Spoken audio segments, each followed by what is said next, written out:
आज हम देखेंगे कि फैमिली डिस्क्रिप्शन कैसे पढ़ा जाए या प्लांट डिस्क्रिप्शन में कैसे आप पढ़ाई करेंगे और उसमें इम्पोर्टेंट टर्मिनोलॉजी। सबसे जो ज़रूरी चीज़ इसमें है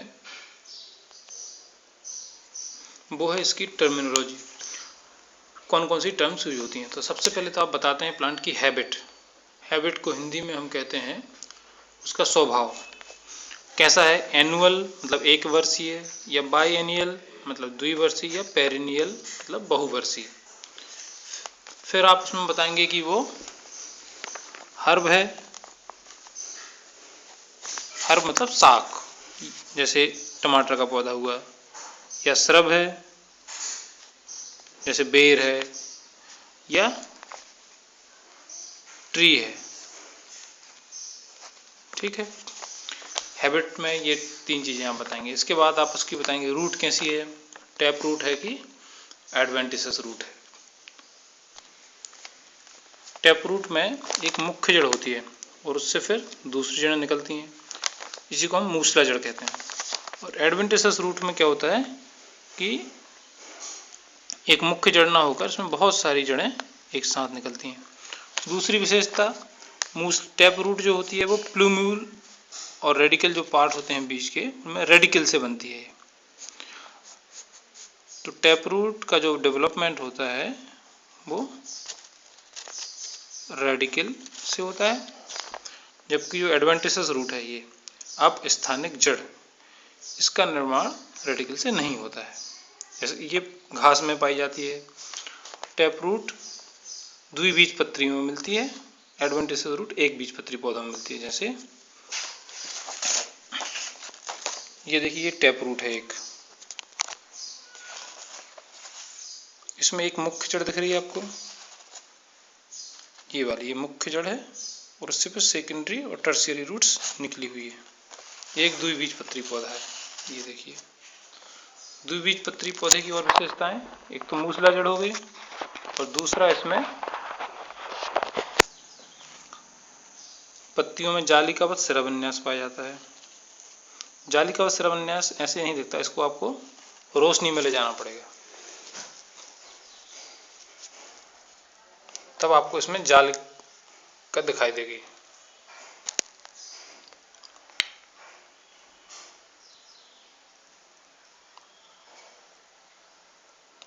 रोशनी की तरफ पत्ती को करके आप देखेंगे तो आपको इसमें जाल दिखाई देगा। अपस्थानिक जड़ घास में पाई जाती है, जिन्हें हम एक बीजपत्री कहते हैं। जैसे ये घास का पौधा दिख रहा है, इसमें आप अपस्थानिक जड़, ये देखिए, ये है अपस्थानिक जड़, इसके गुच्छे में दिख रही है, नीचे से निकली हुई है। तो घास का पौधा लाकर आप इसका अध्ययन कर सकते हैं।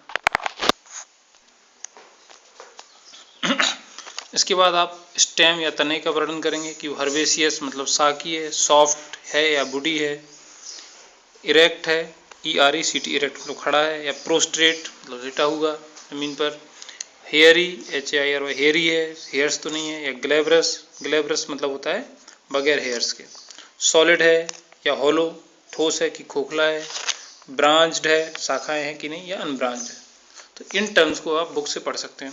इसके बाद लीव्स आती हैं, तो लीफ समझने से पहले, लीफ डिस्क्राइब करने से पहले आपको लीफ के पार्ट्स पता होना चाहिए। जैसे ये लीफ का चित्र बना हुआ है, इसमें आप सारे पार्ट्स देख सकते हैं।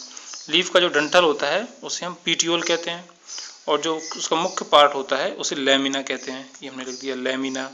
लीफ का जो किनारा होता है, ये किनारा, इसको मार्जिन कहते हैं। जो सबसे टिप वाला हिस्सा होता है उसे लीफ एपेक्स कहते हैं, और मध्य में जो सिरा दिखती है, लाइन दिखती है, वो कहलाती है मिड रिब।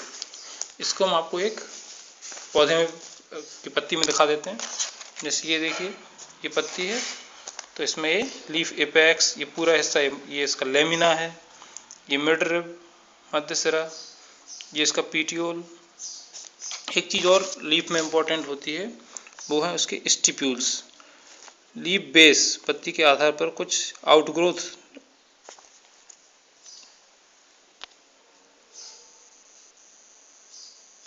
हाँ बोलो इसमें था।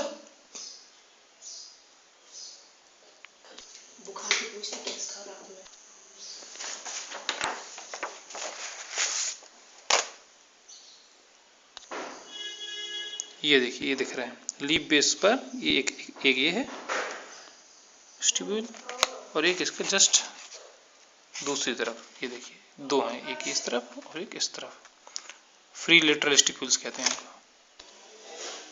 स्टिप्यूल्स ये फ्री लेटरल हैं, और जो इम्पोर्टेंट टाइप्स हैं स्टिप्यूल्स के, एक वो एडनेट है, संलग्न, ये देखिए पत्ती के बेस से जुड़ा हुआ रहता है, जैसे गुलाब में आप देख सकते हो। इसके अलावा इंटरपीटियोलर, दो पीटियोल्स के बीच में पाया जाता है। एक होता है इंट्रापीटियोलर, इंट्रापीटियोलर मतलब जैसे ये लीफ है, तो इंट्रापीटियोलर मतलब ये पीटियोल ये हो गया, तो यहाँ यदि स्टिप्यूल है तो उसे इंट्रापीटियोलर कहते हैं। ऑक्रिएट भी होता है। ये चार प्रकार आप पढ़ सकते हैं। इसके बाद हम आते हैं फिल्लोटैक्सी पर। फिल्लोटैक्सी मतलब होता है लीव्स तने पर किस क्रम में लगी हुई हैं। इसके बारे में हम अगले वीडियो में देखेंगे।